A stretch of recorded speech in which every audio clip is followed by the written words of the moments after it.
Welcome back to our series on habits that boost your metabolism. If you're just tuning in, we're nearing the end of our journey together, but before our grand finale next week on daily habits, we need to cover the one thing that makes all of the others stick. This is the master key, the foundational piece that holds your entire system of change together. Exactly. And think about it. Every January, millions of us swear that this is the year that we'll finally drop that extra weight. But research shows that actually by February, a staggering 80% of resolutions have already been abandoned. So it's predictable, this cycle of excitement followed by just disappointment.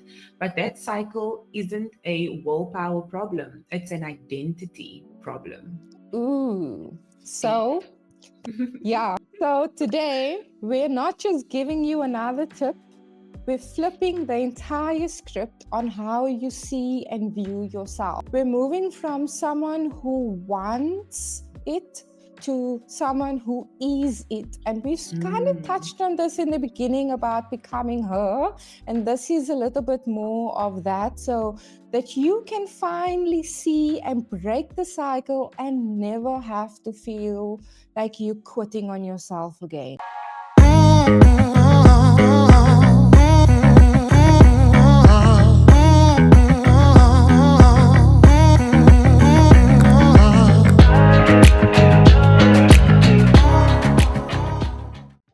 So, just for 2 seconds, I want you to do something is just to close your eyes for 2 seconds, even if you are just listening in the car, and picture the last goal that you set with fiery determination, only to watch it completely fizzle out. So, now ask yourself, what was it? Was it getting in shape? Was it waking up earlier? What was that goal? And then allow yourself to feel that little twinge of frustration, that ghost of a promise you made to yourself. Good, but don't push that feeling away. We want you to hold on to it because today we're going to transform that sting of past failure into the fuel for your entire future success. We're about to make sure that it never comes back. Absolutely. So you might want to ask yourself why goals alone backfire. Why? So traditional goals are just a finish line. That's what you look at your goal as. It's the finish line. It's I want to go from here to there, the start and the end. You sprint, you train, you sacrifice, you finally hit the tape, and then what? That moment of victory is fleeting. So once the 10 kilos are gone, the marathon has been run, the project has been submitted, the motivation that drove you there just automatically vanishes into thin air because you've already achieved what you wanted to achieve. So what now? Yeah. And neuroscientists have a term for this, the outcome reward gap. Your brain is hardwired to repeat behaviors that bring pleasure and rewards. It's the reason why we drink alcohol, even though we know it's bad for us. But when the outcome is a one time only event, a finish line, your brain receives the reward, it gets its hit of dopamine, and then effectively files it as the behavior that earned it under mission accomplished, no longer needed, the driving force is gone. What's next? Because our Yeah. brain loves that dopamine, and so it keeps wanting to chase that dopamine. So it would much rather just hold on to behaviors that's constantly going to give it that dopamine. Yeah, but actually, it gets worse because every time you relapse or you slide back into your old ways, you're not just failing at a goal, you're collecting evidence for a quite toxic story to tell yourself. See, I'm just not the kind of person who's going to stick to things. Like that's what you tell yourself, you know? Yeah. And in any battle between a temporary goal and your core identity, your identity is always, always going to win. Yeah, yeah. Think of your identity as the operating system running in the background of your life. I want you to really picture this. If the source code of that system is programmed with beliefs like I'm a quitter, or I'm just not a healthy person, or I'm just not a gym girly, then any new habit you try to install onto that software or operating system, like a fancy new fitness app, is destined to crash. The system Mm, will reject it because it conflicts with the core programming. The real hack isn't to keep downloading new apps or keep trying to download the same app. It's to rewire the source code itself so that it can accept the new app or the new mm. program. Yeah, I love that. And this is exactly what identity based habits do. So instead of chasing an outcome, you focus on becoming a type of person. You start with a tiny, quite calm, I think I am a person, like I'm active every day, or I think of myself as a vibrant, positive person, or whatever it is that you want to think of yourself as. And then you back it up with a microscopic, undeniable daily action, which is Yeah, basically like the things that we spoke about in this entire series is a habit, essentially. yeah. Because habits don't have to be something grand, they can be something Hmm. so insignificant that's little bit tiny but has the biggest impact on not just your day, but as you as a person, as your Yeah, identity, you know? yeah. For me, just talking on that, something so insignificant, it's like when I'm leaving the house, I Mm. have to leave on my terms in a way. Let me explain, hear me out. Okay, okay. So We're hearing you out. sometimes I'm like rushing, right? I have 5 minutes to get into the car and leave and whatever. And then Andy thinks he's being nice by helping me to give my bag, to give my cup, to give my water, whatever I need. But it doesn't help me.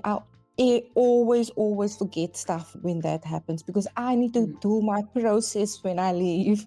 I need to Mm. walk here, I need to fetch that, I need to go there, I need to fetch that. So when that habit loop for me is not in place, I forget things. So Mm. that's something insignificant. It's not even like a real habit that you would classify as a real habit because it's a behavior for me.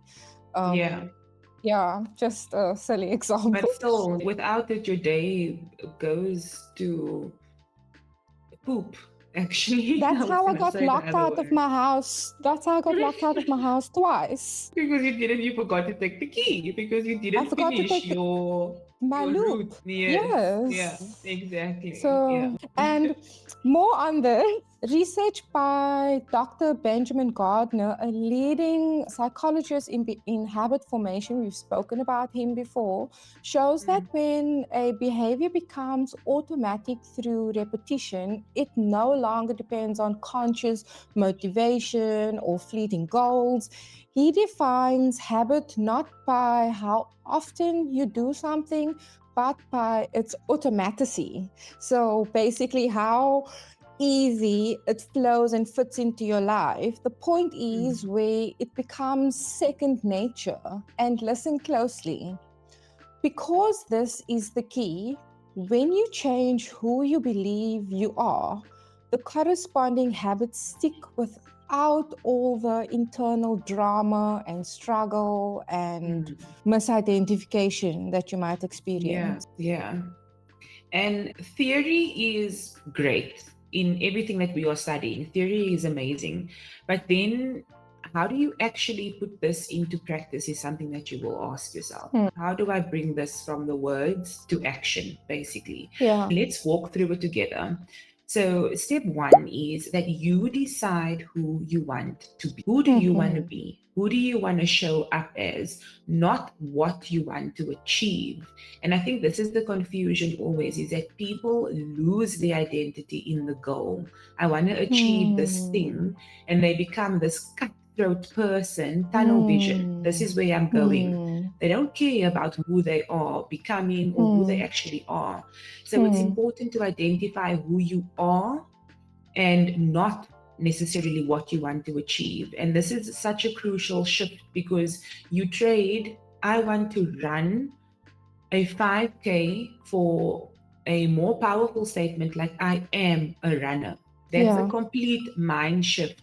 You shift Yeah. from I need to eat healthier to I am a healthier eater. Because Mm. the reality is that I'm pretty sure that there are so many of us who have been told by our parents, or somebody has mentioned this, that if somebody says something to you over and over again, you eventually start to believe it.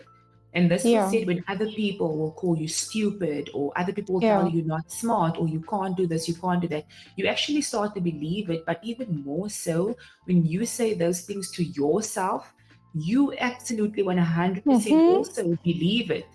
So that shift is so important. Yeah. 100%. Oh, I feel like you were speaking to me.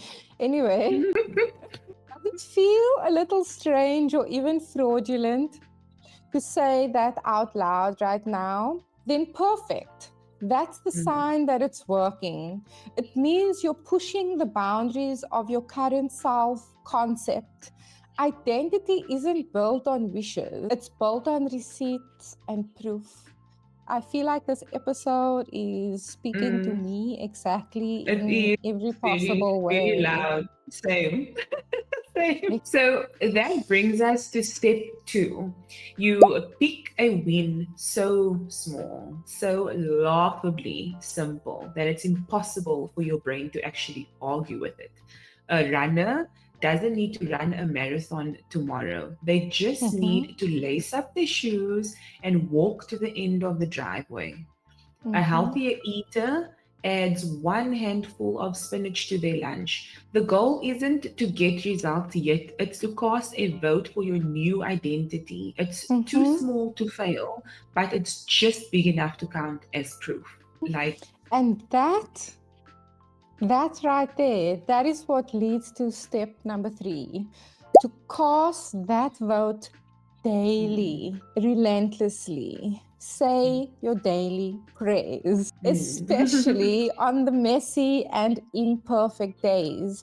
Your brain does not need a landslide victory of perfection. It just mm, needs to see the steady drip, drip, drip of repetition. Every mm. single action whispers to your conscious, see, this isn't a fluke. This is who I am now. See, your mind's not playing tricks on you. This is who she is now. This is who she's Yeah, going to be, you know? yeah. And I remember a couple of episodes back, you mentioned in the beginning that we spoke about becoming her, or even him, if there are gents listening to our podcast as well. Basically, becoming the person that you want to be, show up as her. And I think a lot of it is lost in translation. And Mhm. it's so important to recognize who you want to become. But even if you repeat these words to yourself, you have to, in your core, believe that you Mhm. can actually be this person that you are telling yourself. Do you know what I mean? Like Yeah, you actually yeah. can. And if this is starting to click for you, and if you feel that little spark of just possibility, because that's all it takes, is just feeling a little spark of possibility, then please do hit that subscribe button right now. Like, don't wait. Do it while you are still feeling that motivation. We release science backed identity tools every single week, and you really don't want to miss what is coming Facts. And one way on how to never quit the identity loop is that once you begin to genuinely see yourself as a finisher, quitting starts to feel like a form of identity fraud because now you flip the script on yourself. Skipping a next. workout no longer feels like a simple choice. It feels like showing up to a board meeting in your pajamas. And can you actually imagine that feeling of deep awkward discomfort. Technically, you could do it, but it would feel profoundly wrong because it contradicts who you are. So that feeling of awkwardness becomes the powerful guardrail that keeps you on track. And over Mhm. time, a positive feedback loop is basically created. So you finish a tiny task, which proves that you're a finisher, first thing, Mhm. which in turn makes you feel intrinsically pulled to finish even more tasks. So it's a powerful and tangible shift from forcing yourself with willpower to being naturally drawn towards consistency. Nice. And sorry, that nice was so loaded. And psychologists call this self consistency bias, our deep seated need to act in ways that are consistent with our beliefs about ourselves. So, your brain craves alignment between who you think you are and what you actually do as a person. Your Mm, actions. So you mm. might as well use the psychological cheat code for your own benefit. Like I always say to Andy, I don't care what you say. Your actions, for me, I'm the type of person that believes someone's actions more than anything because I believe that how you think you are is how you actually should be. Where a lot of people are like, thinking that they Cristiano Ronaldo, but they actually Find a football player that sucks that you can say his name proudly. I dare Jadon you. Sancho, but they actually Jadon Sancho. I was like, I hate this guy. Sorry. Anyway, you know what I mean? So be who you think you are. And if you are not the person that you think you are, then adjust to be the person that you want to be. That's what this whole Mm. thing basically is about. So let's get real about a few common pitfalls because the path is never going to be a straight line, as we know. If Mhm. you are telling yourself that this journey is going to be so easy from point A to B, no hiccups, no bumps in the road, then I'm sorry, but this is your wake up call. It's not going to be a walk in the park. It's going to be a roller coaster and a hurricane, and it's going to be everything that you don't want it to be. Mhm. But the first is going way too big too soon. So you Mhm. declare, I am a healthier eater, and then try to replace absolutely everything in your fridge overnight. Yeah. And then the fix is shrink the action until it feels genuinely effortless, almost basically ridiculous. So Yeah. if 10 squats feels like too much, then do one. The goal is consistency and not intensity. And Zoe and I see this all the time with clients, and we have seen it so many times over the years working with so many different people. Is that they come from living a sedentary lifestyle to eating takeout every second night or just not being mindful of what is on their plate to coming into the gym, booking a PT session, and then saying, I'm going to commit to 4 times a week for 1 hour and I need a diet plan that's going to be da da. Whoa, no, we are not going to do that. And I promise you, like 6 out of 10 times, the number is very low. People will look at you and go, what kind of a coach are you? How can you tell Yes. me I'm willing to Not pay to. this money? I am willing to Mm-hmm. sacrifice time to be here, da da da da. How can you tell me no? Fine, I will get somebody else. Then go Yeah. get somebody else that's basically going to build you up to failure because I can guarantee Yeah. you that you are not even going to last 2 weeks. Maybe Mm-hmm. 2 weeks you last, but on the third, fourth week, you're going to crash Mm-hmm. out. So try not to lie to yourself. You know, be realistic about the fact that I'm a healthy eater. I'm telling myself I'm a healthy eater. So this morning I am swapping out this dairy product for something else. I'm making Mm-hmm. alternative choices where I can have Greek yogurt instead of normal yogurt because there's more protein. So that, Yeah. mindful. You're mindful of what's on your plate. So be real with yourself. We're not asking you to be delusional when you do this. And if you are, we will tell you that you're being Delulu. Yeah, But 100%. and then pitfall number two is waiting for motivation to strike. This Mm, is especially what Anae just said now about getting to week number 3 and week number 4. That's usually when the motivation dies. Your body will run on that motivation for maximum of 14 days. And then after that, discipline and habits have to kick in. Hence why you need to start small so that you have that energy to last. If you Mm. wait to feel like it, the fix is to glue the tiny new action to a string of existing habits. So, this is called habit stacking. We mentioned this last week as one of the tips that you can do.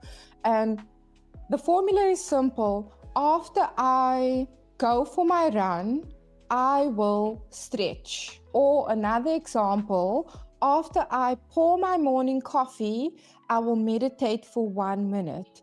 This leverages an existing neural pathway instead of trying to carve a new one from scratch. And you know, they Mm. always say you can't teach your old dog new tricks. And this is exactly why, because it's better for that dog to learn or to keep doing his old tricks and then just learn a new twist in his trick than to learn Mm. a whole new trick. So we're trying to Mm. teach you how to do a two-step while you're twerking, you know?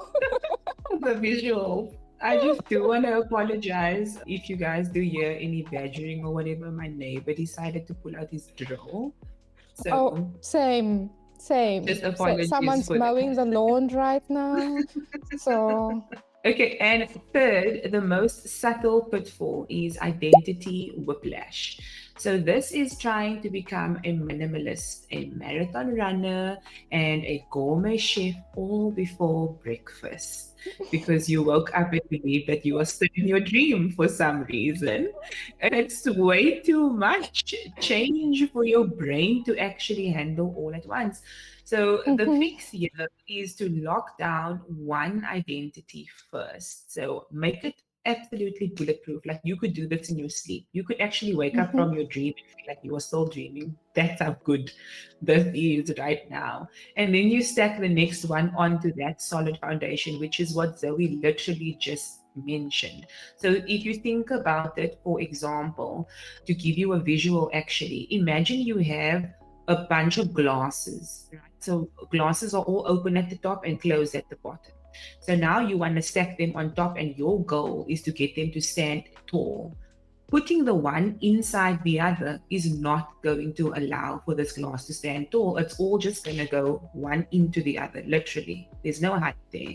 But if we get this glass stable and we put something in between and then stack that glass on top of that one and then put something in between, and then ultimately we will have a nice tall stack of glasses.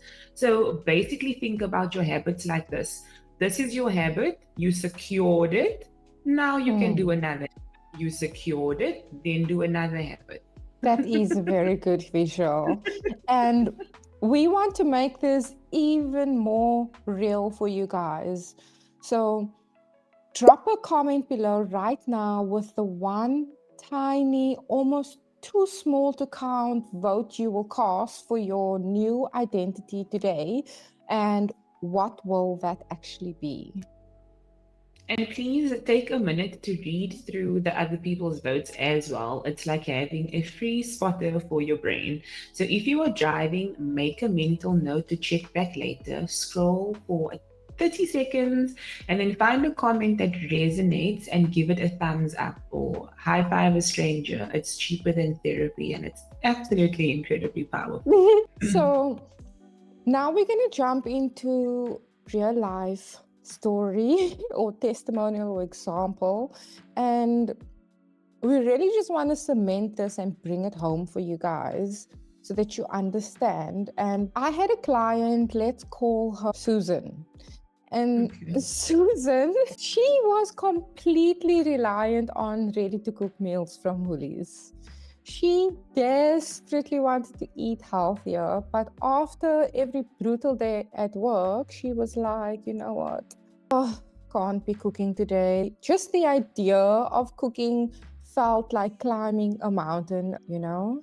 Yeah, the classic I'm too tired trap. And I'm sure that so Hmm. many people listening know that feeling of being absolutely, completely drained, where convenience wins. It will always win when you are feeling drained. So, Yeah. how exactly did your client break out of it? So we completely ended up changing her goal. Instead of cook a healthy dinner, which felt super overwhelming, her new goal was simply just to become a person who cooks her own food. So Mm, her very first vote for that new identity, while her Woolies meal was in the microwave, she would just chop one single onion for the next day's meal. That's mm, it. Nothing wow. extra, nothing magnificent. It was so small, it felt ridiculous, but it was a vote, it was a step. Mm, It mm, was proof that soon just chopping that one onion would turn into chopping a whole meal's worth of veggies, you know? A few months yeah. later, she was cooking more nights than she was using the meal kits, which was great. Mm, And she didn't become a Michelin star chef overnight, of course, but she was able to break that cycle of dependency and finally felt in control about what she was actually putting into her body. And yeah. the real victory wasn't the food, it was the identity shift. Yeah. The thing is that you don't become the person who never quits by making some massive dramatic promise about Mm-hmm. the distant future. That approach is so fragile and often leads to failure. Yeah, yeah. So to close, we just want to leave you with this message. You become that person by making a decision about who you want to be and then proving it to yourself with evidence. One tiny vote, one tiny coin. We spoke about chipping away at the mountain. Just one each day. Start today, right where you are, pick your new identity, cast your first ridiculously small vote, and just let the evidence pile up. So, remember a few minutes ago, we told you to take 30 seconds to just leave us a comment. So, we look forward to seeing you in the comment section. And we can't wait to read about the first piece of proof of your new identity. Thank you so much for joining Zoe and I in today's episode. We really hope that this helped you and that you were able to resonate with this episode and that we reminded you that you should believe in yourself and that you are able to show up exactly as you believe you can. Go out there and be amazing. We'll see you next time. Goodbye. Bye.